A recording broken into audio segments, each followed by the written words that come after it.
Hello everyone, welcome back to आपका अपना YouTube channel NEET J master class. तो मेरे बच्चों, आज के इस वीडियो लेक्चर में हम बात करेंगे जो बच्चों को सबसे हार्ड टॉपिक लगता है एक्सक्रीटिव प्रोडक्ट एंड एलिमिनेशन वाले चैप्टर का, वो क्या है, काउंटर करंट मैकेनिज्म। तो चलो इसको सिंपल करते हैं, ठीक है। तो जैसे जैसे मेरे बच्चों में बताते जाऊँ, आप लोगों को नोट्स उसी तरीके से बनाने हैं। डाउट्स आएंगे तो आप लोग मुझसे बाद में भी पूछ पाएंगे, ओके। तो सबसे पहले मेरे बच्चों, आप लोग जानिए कि भाई काउंटर करंट मैकेनिज्म का मीनिंग क्या है, ठीक है। तो देखिए, अगर मैं लिखूं काउंटर, तो काउंटर का मतलब क्या हुआ, ऑपोजिट, ठीक है। एंड करंट का मीनिंग क्या हुआ मेरे बच्चों, फ्लो। तो आप लोग क्या बोलेंगे, जब फ्लूइड्स का फ्लो अपोजिट डायरेक्शन में होगा तो हम उसको क्या बोल देंगे, काउंटर करंट मैकेनिज्म, ठीक है। ये हो गया। दूसरा, आप लोगों से अगर कोई इसके बारे में पूछे कि भाई काउंटर करंट मैकेनिज्म करवा क्यों रहे हैं, बॉडी के अंदर हो क्यों रहा है, तो आप लोग लिखेंगे कि काउंटर करंट मैकेनिज्म जो होता है वो हेल्प करता है क्या, इन मेकिंग कंसंट्रेटेड यूरिन, मतलब कि हमारी बॉडी से वाटर का ज्यादा से ज्यादा रिअब्जॉर्प्शन करवा के यूरिन को कंसंट्रेटेड बनाता है, ताकि हमारी बॉडी से पानी ज्यादा अमाउंट में बाहर ना निकले, ठीक है। ये बातें यहाँ तक समझ में आई। चलो, अब इसको थोड़ा सा साइंटिफिक वे में समझते हैं कि भाई काउंटर करंट मैकेनिज्म को किताबों के हिसाब से कैसे लिखा जाता है। तो आप लोग क्या लिखेंगे कि काउंटर करंट मैकेनिज्म इस तरीके की प्रोसेस है, counter current mechanism is a process, ठीक है, जिसके अंदर by which isotonic nephric filtrate, इसका मीनिंग समझाऊंगी, अभी आप लोग जो लिख रहे हो वो लिखते जाइए। इसमें क्या हुआ, आइसोटोनिक नेफ्रिक फिल्ट्रेट है मेरे बच्चों, वो कन्वर्ट हुआ है, is converted into hypertonic urine में। यहाँ तक समझ में आया, अभी नहीं आया होगा। देखो, आप लोगों को आइसोटोनिक, हाइपरटोनिक एंड हाइपोटोनिक चीजें तो पता ही होगी। मान लो मेरे बच्चों, मेरे पास है ना दो ग्लास है, जल्दी जल्दी से इसमें इसको बता देती हूँ, ठीक है। मेरे पास दो ग्लास लिए हैं मैंने, ठीक है। दोनों ग्लासों में 50 ml पानी है, ठीक है। और मैंने इनके अंदर 1 टेबल स्पून जो है साल्ट डाला हुआ है, दोनों के अंदर। ये बीकर ए है, ये ग्लास ए है, ये ग्लास बी है। तो जब इनके अंदर, दोनों के अंदर सेम चीजें हैं, सोल्यूट और सोलवेंट दोनों सेम अमाउंट में है, तो हम उसको क्या बोल देंगे, आइसोटोनिक बोल देंगे। अगर मेरे बच्चों इस ए बीकर से मैं क्या करूं, 50 ml पानी था, ठीक है, मैं पानी को बाहर निकाल लूं, ठीक है, मैंने पानी को बाहर निकाल दिया, और इसके अंदर 1 टेबल स्पून इसमें सोल्ट पड़ा हुआ है। तो जैसे मैंने इसमें से पानी निकाल लिया, मान लो मैंने इसके अंदर 10 ml छोड़ दिया, ठीक है। तो अब क्या होगा, सोल्ट ज्यादा हो गया। तो इस कंडीशन में क्या होगा, जब जो हमारा बीकर बचा है, ग्लास बचा है, जब हमने पानी को निकाल लिया वहां से, तो क्या हुआ, पानी कम हो गया, लेकिन हमारा जो सोल्ट है वो ज्यादा है। तो जो सॉल्यूशन बन रहा है वो क्या बन जाएगा मेरे बच्चों, हाइपरटोनिक बन जाएगा। बनेगा ना, कि साल्ट की कंसंट्रेशन इसमें ज्यादा है। हाइपोटोनिक हम किसको बोलेंगे, कि भाई इसमें भी 10 ml पानी था, ठीक है। अब मैंने इसके अंदर 1 टेबल स्पून सॉल्ट ऑलरेडी डाला हुआ था, अब मैं बाहर से इसमें से 5 ml या 2 ml पानी और मिला देती हूँ, तो इसमें क्या होगा, पानी की अमाउंट ज्यादा हो जाएगी। तो ये क्या हो जाएगा मेरे बच्चों, आपका हाइपोटोनिक सॉल्यूशन बन जाएगा। आई थिंक आप लोगों को ये चीजें, बेसिक चीजें क्लियर ही होंगी। तो चलो बच्चों, अभी हम बात करेंगे कि भाई काउंटर करंट मैकेनिज्म जो एनसीईआरटी में दिया गया है, और उसके अकॉर्डिंग जो भी चीजें आप लोगों को समझ में नहीं आती वो समझेंगे। तो ये बच्चों, मैंने ऑलरेडी एक रफली स्केच बना लिया है आप लोगों को समझाने के लिए। देखो, आप लोगों को सबको पता है, हमारे किडनी के दो पोर्शन होते हैं, एक कोर्टेक्स पोर्शन होता है, एक मेडुलरी होता है, ठीक है। तो आपका कोर्टेक्स पोर्शन जो है मेरे बच्चों, उसमें आपका पीसीटी, आपका डीसीटी, है ना, और कलेक्टिंग डक्ट का थोड़ा बहुत पार्ट आता है, और बाकी जो मेडुलरी रीजन होता है हमारा, उसमें आता है आपका लूप ऑफ हेनेले, ठीक है। तो मेरे बच्चों, यहाँ से ना देखो, दो तीन प्रश्न बनेंगे इंपॉर्टेंट, कि भाई आप लोगों से एक तो यही बन जाएगा कि काउंटर करंट मैकेनिज्म जो है, उसमें सबसे ज्यादा मदद कौन करता है, तो सबसे ज्यादा पार्टिसिपेट कौन करता है, तो आप लिखेंगे लूप ऑफ एनएलए, ठीक है। अगर आपको ऑप्शन मिलता है लूप ऑफ एनएलए के अलावा कुछ और नहीं मिलता, तो आप लोग टिक करेंगे लूप ऑफ एनएलए पे। अगर आपसे पूछे कि लूप ऑफ एनएलए के साथ में और कौन जो मदद करता है, जिसकी वजह से कंसंट्रेटेड यूरिन बन पाता है, तो आप लोग बोलेंगे कि लूप ऑफ एनएलए और वासा रेक्टाई दोनों जो बन मिलके बनाती हैं आपकी कंसंट्रेटेड यूरिन, ठीक है। तो क्वेश्चन तो ये हो गया। दूसरा मेरे बच्चों, इसकी ओस्मोलैरिटी पे आ जाता है सवाल, कि भाई साहब कोर्टेक्स रीजन जो होता है उसमें ओस्मोलैरिटी कितनी होती है, तो आप लोगों को याद रखना है कोर्टेक्स रीजन में ओस्मोलैरिटी होती है आपकी 300 मोल ओस्मोल पर लीटर होती है। मेडुलरी रीजन में मेरे बच्चों ओस्मोलैरिटी ग्रेडियंट बनता है, वो किसकी वजह से बनता है, आपका NaCl और यूरिया की वजह से बनता है, वो आप लोगों को आगे समझ में आएगा। तो देखो बच्चों क्या होता है, हमें क्या पता है, देखो मैंने डायग्राम रफली ऑलरेडी बना दिया है, ठीक है। तो आप लोगों को सबको पता है, जैसे मैं अपनी प्रीवियस वीडियोस में ऑलरेडी बहुत बार बता चुकी हूँ कि भाई साहब हमारी जो एफरेंट आर्टरियोल होती है ना, कौन सी एफरेंट आर्टरियोल, मान लो मैं ये रफली फिर से बना रही हूँ, ये क्या है, हमारी एफरेंट आर्टरियोल है। एफरेंट आर्टरियोल बेटा क्या लेके आती है, ब्लड लेके आती है, फिल्टर करवाने के लिए लेके आती है, ठीक है। वो भाई साहब हमारे ग्लोमेरुलस को बोलती है कि प्लीज आप मेरे ब्लड को फिल्टर कर दो। तो फिर ग्लोमेरुलस बोलता है कि फिल्टर तो कर दूंगा, लेकिन जो तुम ब्लड लेके आए उसमें कुछ यूजफुल चीजें भी थी, तो उसको मैं छान के वापस आपके ब्लड में भेजूंगा। तो उसको कौन ले जाता है, इफरेंट आर्टरियोल ले जाती है। लेकिन आप लोगों ने एक बात और देखी होगी मेरे बच्चों, कि जो हमारी इफरेंट आर्टरियोल होती है, इफरेंट आर्टरियोल के पास में नेटवर्क होता है किसका, कैपिलरी का, और उसको हम क्या बोलते हैं, पेरिट्यूबुलर कैपिलरी, जिसके पास में क्या होती है, वासा रेक्टा। यहाँ तक क्लियर है, यस मैम समझ में आ गया। अब देखो बच्चा क्या होगा, अब अपन इसका मीनिंग समझते हैं। अब आप लोग ये समझिए कि भाई मैंने आप लोगों को बताया कि अपोजिट फ्लो हो रहा है फ्लूइड्स का, नहीं फ्लो हो रहा है फ्लूइड्स का अपोजिट डायरेक्शन में। तो काउंटर करंट जो है यहाँ पे किन किन के बीच में बनेगा, तो सबसे पहले मेरे बच्चों कुछ और लेबलिंग कर लेते हैं ताकि अपने लिए चीजें आसान हो जाएं, ठीक है। चलो लेबलिंग करते हैं। यस, आप लोगों को पता है, ये मैंने ऑलरेडी लिख दिया, ये PCT वाला पोर्शन है, ठीक है। तो ये क्या है, लूप ऑफ हेनेले की कौन सी लिम है मेरे बच्चों, ये जो नीचे की तरफ मूवमेंट हो रहा है जिसके अंदर फ्लूइड का, ये क्या है आपके पास, डिसेंडिंग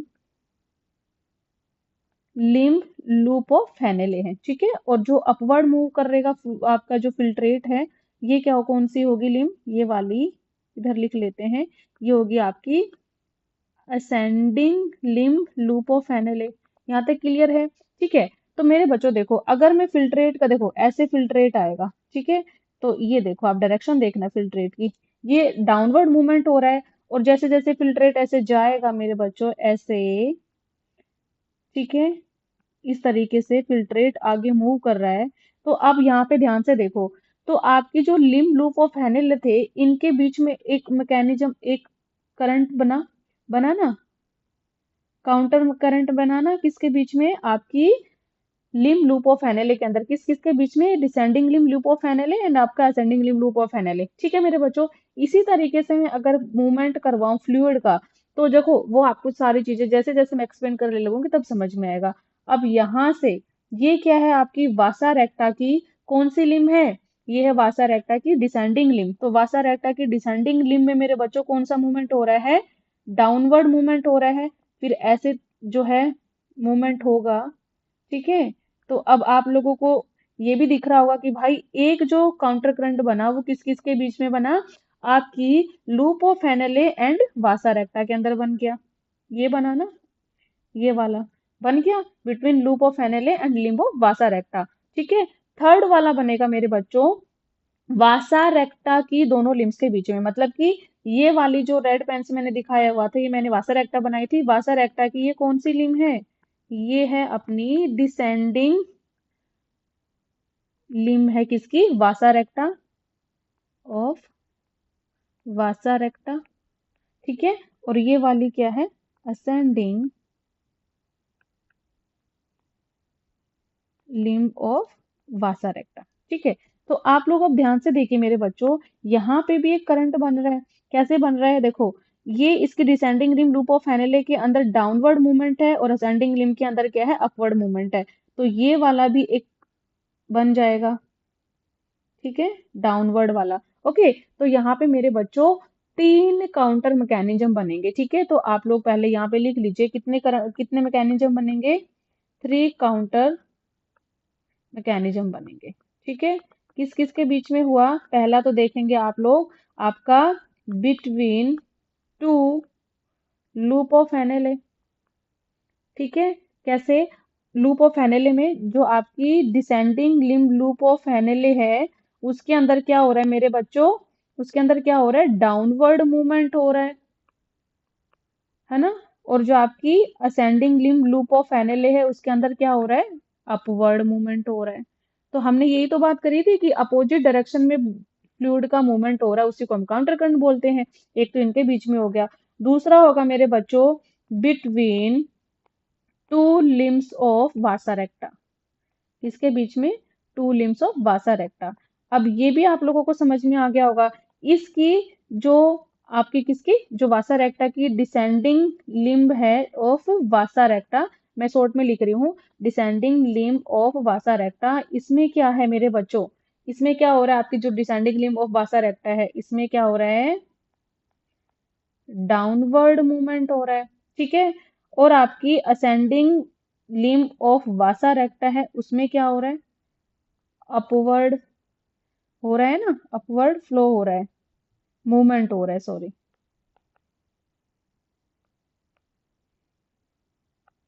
अपवर्ड मूवमेंट लिखेंगे यहाँ पे। यस मेरे बच्चों, ठीक है। तो अब देखो भाई साहब, वो मैंने डायग्राम आपको बता दिया है। तीसरा होगा किस किस के बीच में, between loop of Henle and limb of vasa रेक्टा।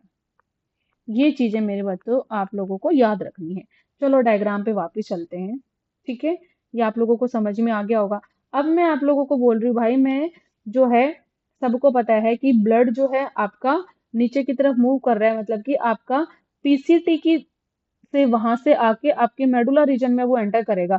तो हमें क्या पता है कि हमारा ब्लड की जो osmolarity होती है शुरुआत में वो क्या होती है मेरे बच्चों, 300 ओस्मोल पर लीटर होती है, ठीक है। 300 मिली ओस्मोल पर लीटर होती है, ओके। और पीसीटी की भी कितनी होती है, अब पेन का ये चेंज करेंगे, यस, ये लेती हूँ। यस मेरे बच्चों, पीसीटी की भी कितनी होती है, 300 मिली ओस्मोल पर लीटर होती है, ये बात क्लियर हो गई। अब जो फिल्ट्रेट आ रहा है वो डाउनवर्ड मूव कर रहा है, मतलब कि डिसेंडिंग लिम्ब लूप ऑफ हेनेले के अंदर जब मेरे बच्चों वो मूव कर रहा है, तो हमने क्या देखा था यहाँ पे कि जो डिसेंडिंग लिम्ब लूप ऑफ हेनेले होती है वो परमिएबल होती है किसके लिए, वाटर के लिए, किसके लिए होती है, अपना वो परमिएबल होती है वाटर के लिए। तो यहाँ से क्या होगा मेरे बच्चों, वाटर का रीअब्जॉर्प्शन होना स्टार्ट हो जाएगा, ठीक है।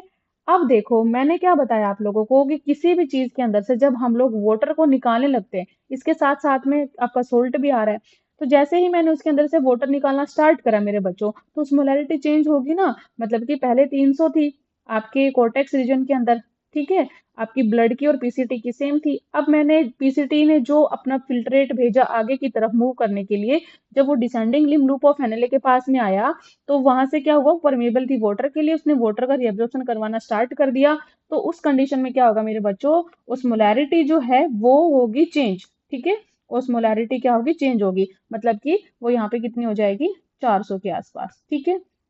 फिर वो जैसे जैसे मूव करता जा रहा है, 400 से 600 आया, फिर 800 आया, 800 से 1000 आया, लेकिन ये वाला जो पॉइंट रहेगा मेरे बच्चों, इस पे ओस्मोलैरिटी जो है वो आ जाएगी सबसे ज्यादा कंसंट्रेटेड, मतलब कि वाटर का रीअब्जॉर्प्शन होए जा रहा है, होए जा रहा है, और ये कितनी आ जाएगी आपकी 1200 के आसपास, ओके। अब इस पॉइंट पे आके 1200 हो गई। अब क्या है, यहाँ से शुरू हो रही है आपकी असेंडिंग लिम्ब लूप ऑफ हेनेले, ये वाला पोर्शन, ये क्या शुरू हो रहा है, असेंडिंग लिम्ब लूप ऑफ हेनेले। ये मेरे बच्चों ये भी हमें पता है कि असेंडिंग लिम्ब लूप ऑफ हेनेले जो होती है वो सोल्ट्स के लिए परमेबल होती है, वाटर के लिए नहीं होती। तो अब इस कंडीशन में क्या होगा कि भाई साहब जो थोड़ा बहुत पानी बचा हुआ था उसके साथ में क्या था, ज्यादा से ज्यादा क्या था, सोल्ट थे। अब यहाँ से क्या होगा, सोल्ट का रिमूवल होना स्टार्ट, मतलब कि सोल्ट का रीअब्जॉर्प्शन होना स्टार्ट होगा। तो भाई साहब यहाँ से रिमूव कर दो NaCl को, ठीक है, NaCl यहाँ से निकल रहा है, ठीक है। तो जैसे जैसे NaCl का रिमूवल होता जाएगा तो मेरे बच्चों लास्ट में पानी अपने साथ पीछे छोड़ता जाएगा। तो इसमें फिर ओस्मोलैरिटी जो है वो चेंज होएगी, मतलब कि 1200 से क्या हो जाएगी, फिर वो 1200 से कितनी होगी, 1000 होगी, फिर 800 पे आएगी, क्यों, क्योंकि हम सोल्ट निकालते जा रहे हैं, वाटर उसके साथ बचता जा रहा है।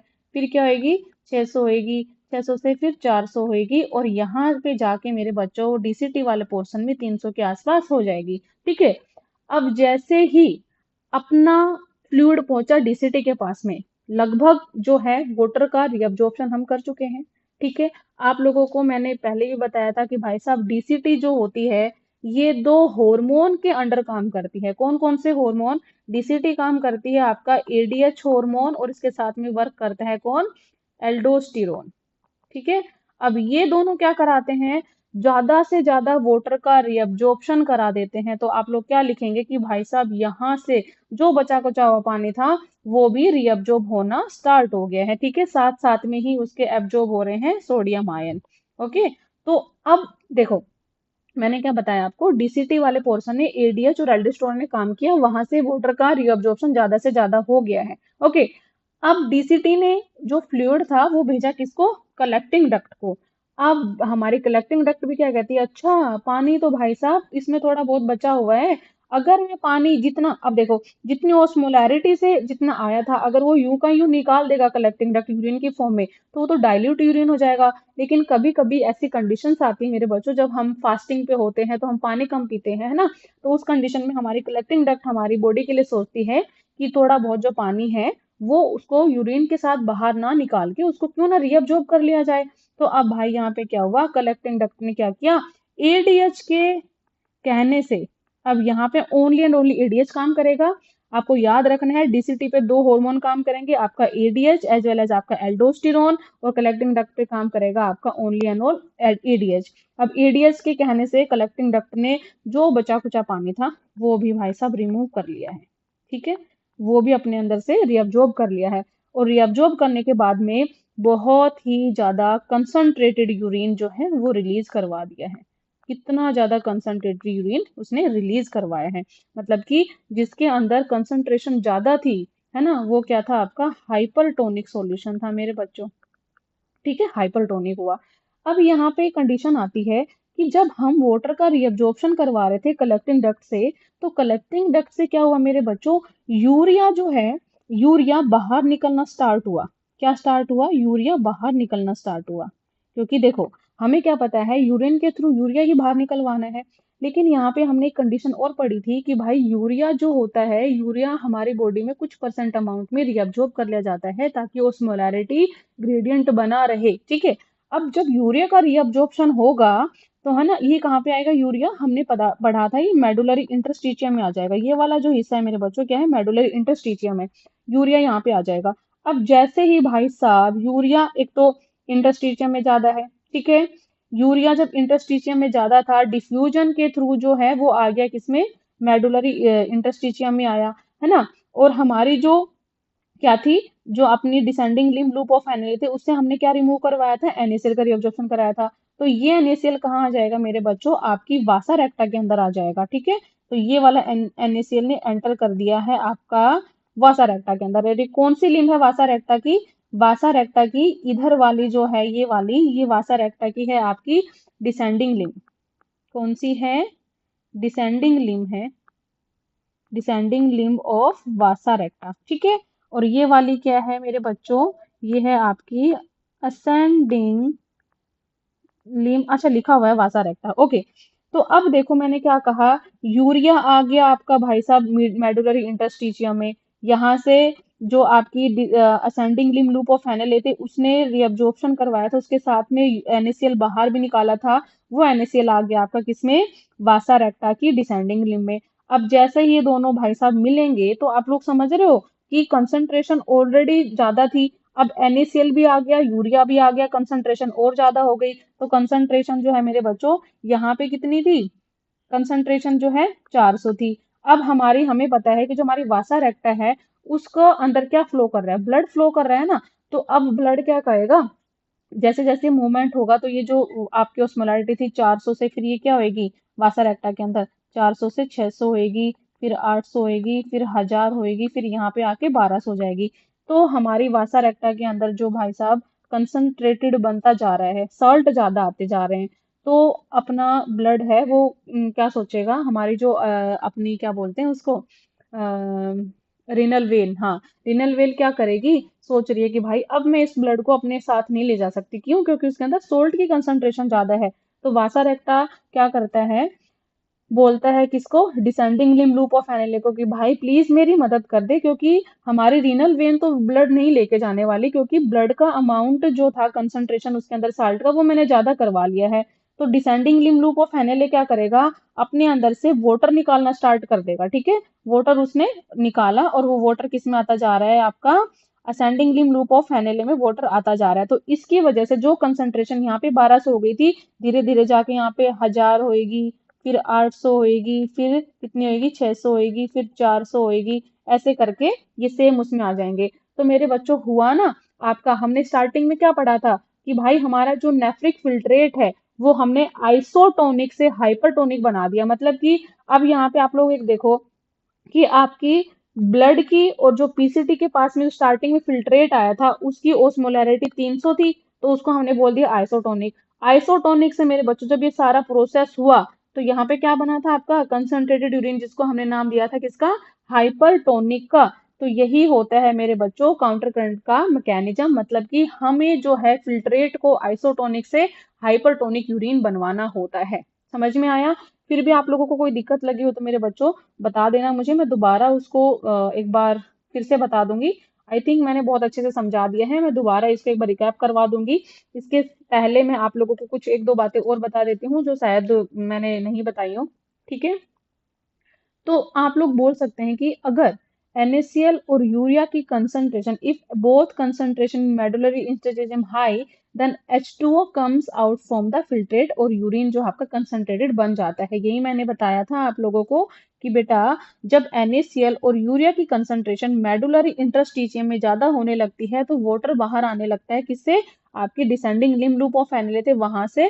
ठीक है, तो उस वजह से सारी प्रोसेस हो जाती हैं। ये तीनों डायरेक्शन में मैंने आपको काउंटर करंट बता दिया है कैसे कैसे हुआ। चलो इसको एक बार दोबारा से रिकैप कर लेते हैं। देखो मेरे बच्चों, हमने बात करी काउंटर करंट मैकेनिज्म क्या होता है कि भाई साहब इसमें अपोजिट डायरेक्शन में मूव होता है फ्लूइड।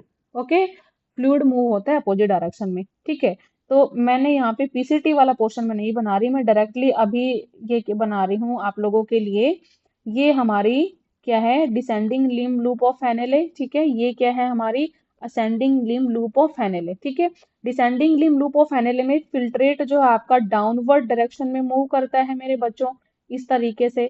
और आपकी असेंडिंग लिम्ब लूप ऑफ फेनेले के अंदर क्या करता है, अपवर्ड डायरेक्शन में मूव करता है फिल्ट्रेट आपका। ठीक है, और असेंडिंग लिम्ब लूप ऑफ फेनेले से वो आपका चला जाता है किसमें, कोर्टेक्स रीजन में, जहां पे आपकी आती है डीसीटी, और डीसीटी से आपका सीधा क्या होती है, ये कलेक्टिंग डक्ट होती है। ठीक है, दोबारा समझते हैं इसको, चलो इसको फिर और थोड़ा सा अच्छा समझते हैं।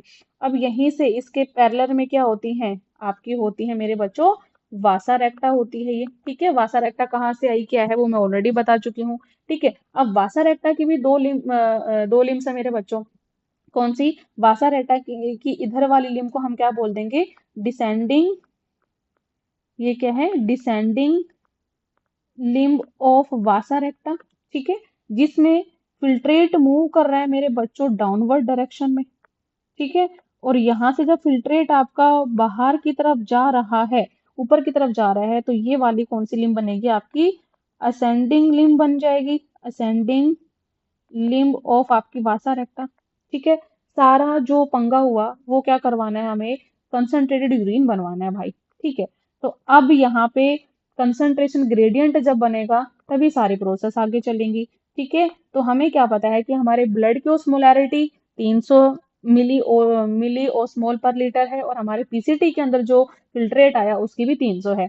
अब देखो डीएलएच जो होती है, डिसेंडिंग लिम्ब लूप ऑफ हेनेली, ये वाटर के लिए परमिएबल होती है, बहुत बार हम पढ़ चुके हैं, ये वाटर के लिए परमिएबल होती है। ठीक है, अब ये क्या करेगी डिसेंडिंग लिम्ब लूप ऑफ हेनेले, अपना अंदर से, अब ये वाला पोर्शन जो है ना बेटा,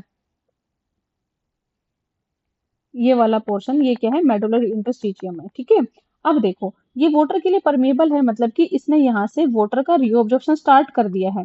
तो हमने क्या बढ़ा कि भाई जिस चीज के अंदर से हम वाटर निकालने लग जाते हैं तो बाकी के बचे हुए साल्ट जो होता है वो कंसंट्रेटेड बनने लगता है। तो बेटा जो अपनी ओस्मोलैरिटी थी, ओस्मोलैरिटी हम कितना पढ़ रहे थे, पीसीटी के पास में 300 थी, जब डीएलएच के पास में जब आया स्टार्टिंग में तो वो क्या हुई, ओस्मोलैरिटी 400 ही।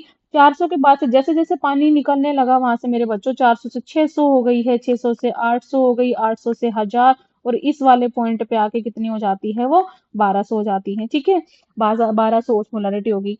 अब जैसे जैसे पानी निकल रहा है मेरा बच्चा, रिअब्जॉर्ब हो रहा है, मतलब कि तो अब यहाँ से स्टार्ट हो रही है आपकी असेंडिंग लिम्ब लूप ऑफ फेनेले। ये परमिएबल होती है किसके लिए, सोल्ट्स के लिए, ये सोल्ट्स के लिए परमिएबल है। ठीक है, अब ये क्या करेगी भाई, ये अपना काम करेगी, ये यहाँ से क्या करेगी, NaCl को जो है निकालना स्टार्ट करेगी, मतलब कि रिअब्जॉर्ब करना स्टार्ट करेगी। तो अब यहाँ पे देखो ऐसा तो है नहीं कि पानी बचा ही नहीं था, थोड़ा बहुत पानी बचा हुआ था ना। तो अब उसके अंदर से जैसे जैसे सोल्ट निकलने लगेंगे तो पानी जो है वो डाइल्यूट होना स्टार्ट हो जाएगा। ठीक है, तो अब इसकी ओस्मोलरिटी दोबारा चेंज होगी, 1200 से ये फिर 1000 आएगा, 800 आएगा, फिर 600 हो जाएगी, फिर क्या हो जाएगी आपकी 400 हो जाएगी। ठीक है, और इसके बाद में जब वो जाएगा यहाँ पे डीसीटी के आसपास वो 300 200 300 के आसपास होगी। ठीक है, अब डीसीटी ने क्या किया, एडीएच और एल्डोस्टिरोन को काम पे लगाया। ठीक है, क्यों? क्योंकि उनको यूरिन को कंसंट्रेटेड बना के भेजना था, ना कि डाइल्यूट फॉर्म में। ठीक है, तो डीसीटी ने क्या किया, एडीएस और एल्डोस्टेरोन को काम पे लगा दिया कि बेटा जो भी काम थोड़ा बहुत पानी बचा हुआ है यहाँ पे, आयंस बचे उनको रीअब्जॉर्ब कर लो फटाफट से। तो उन्होंने क्या किया, वाटर को जो है फिर से रीअब्जॉर्ब कर लिया। ठीक है, वाटर को रीअब्जॉर्ब करना स्टार्ट कर दिया और यहाँ पे सोडियम आयंस वगैरह भी रीअब्जॉर्ब हो रहे हैं। तो जैसे जैसे वो अब बचा कुचा जो भी मटेरियल था, जो भी फ्लूइड था, फिल्ट्रेट था, वो कलेक्टिंग डक्ट के पास पहुंचेगा। तो कलेक्टिंग डक्ट मेरे बच्चों यहाँ पे एडीएच काम करवा के और जो बचा कुचा पानी था उसको निकलवा देगी, जिसकी वजह से कंसंट्रेटेड यूरिन बन जाएगा। साथ में ही मेरे बच्चों कलेक्टिंग डक्ट से निकलेगा क्या, यूरिया। डिफ्यूजन के थ्रू ये यूरिया मेरा बच्चा पहुंचेगा किसमें, डिफ्यूजन के थ्रू कहाँ पहुंच गया, ये मेडुलरी इंटरस्टिशियम में पहुंच गया। अब जैसे ही मेडुलरी इंटरस्टिशियम में पहुंचेगा मेरे बच्चों, तो मेडुलरी इंटरस्टिशियम पहुंचने के बाद अब यहाँ पे क्या रन कर रही है, आपकी वासा रेक्टा रन कर रही है। वासा रेक्टा के अंदर क्या होना चाहिए, प्योर ब्लड होना चाहिए। प्योर ब्लड होगा कैसे, अब देखो यहाँ पे तो यूरिया ने एंटर कर दिया। यूरिया ने जब एंटर किया मेरे बच्चों, तो हमने क्या पढ़ा था कि यहाँ से आपकी जो असेंडिंग लिम्ब लूप ऑफ हेनेले थे उसने भी जो है एनएसएल जब रिमूव किया अपने यहाँ से रीअब्जॉर्ब किया, तो वो आपका descending limb loop descending limb जो है वासा रेक्टा की उसके अंदर आ गया। एनएसीएल और यूरिया ने आके भाई साहब और भी कंसंट्रेटेड बना दिया। मतलब कि अब हमारी जो ब्लड था वासा रेक्टा के अंदर वो ज्यादा सोल्टी हो गया है। तो उस सोल्ट को कम करवाने के लिए मेरे बच्चों जैसे जैसे फिल्ट्रेट मूव करता है तो आपका जो डिसेंडिंग लिम्ब लूप ऑफ एनएलए होता है वो कहता है कोई बात नहीं, मैं मदद कर दूंगा तुम्हारी, घबराओ नहीं। क्योंकि उनको जो बचा हुआ जो अच्छी चीजों का जो प्योर ब्लड था वो रिनल वेन हमारी वापस उसको लेके जाती है। तो यहाँ से वाटर जैसे ही रिमूव होना स्टार्ट होगा, जैसे ही वो आपकी असेंडिंग लिम्ब वासा रेक्टा में आएगा मेरे बच्चों, तो क्या होगा, आप जो चीजें थी वो फिर से जो है नॉर्मल हो जाएंगी। लेकिन हमें जो मेन काम करवाना था मेरे बच्चों, अच्छी चीजों को वासा रेक्टा के थ्रू वापस भिजवाना था। और हमारा जो ये अपनी डीएलओएच आपकी एएलओएच आपकी डीसीटी एंड कलेक्टिंग डक्ट ने मिलके आइसोटोनिक फिल्ट्रेट को हाइपरटोनिक यूरिन के अंदर कन्वर्ट करवा दिया है। यही होता है मेरे बच्चों काउंटर करंट मैकेनिज्म। यही हमने पढ़ा कि चीजों का अपोज मतलब की चीज मतलब कि यहाँ पे क्या है, फिल्ट्रेट जो है या फिर आप बोलेंगे फ्लूइड का अपोजिट डायरेक्शन में मूव करवाने से हमने कंसंट्रेटेड यूरिन की फॉर्मेशन करवा दी है। और ये सारा काम मेरे बच्चों आप लोगों ने देख लिया, अपनी किडनी कर रही है बहुत अच्छे तरीके से। ये था बेटा आपका counter current mechanism. I hope आप लोगों को बहुत अच्छे तरीके से समझ में आया होगा। 2 बार मैंने रिवाइज करा दिया है। फिर भी आपके कोई डाउट रह जाते हैं तो let me know in the comment section, वहां पे आपके डाउट्स जो है मैं दोबारा क्लियर करूंगी। या फिर आप लोग हमें फॉलो कर सकते हैं इंस्टाग्राम एंड टेलीग्राम, दोनों की आईडी सेम है, NEET J master class 1 without any space. आप लोग जब हमें सर्च करेंगे तो आप हमारे चैनल पे पहुंच जाएंगे।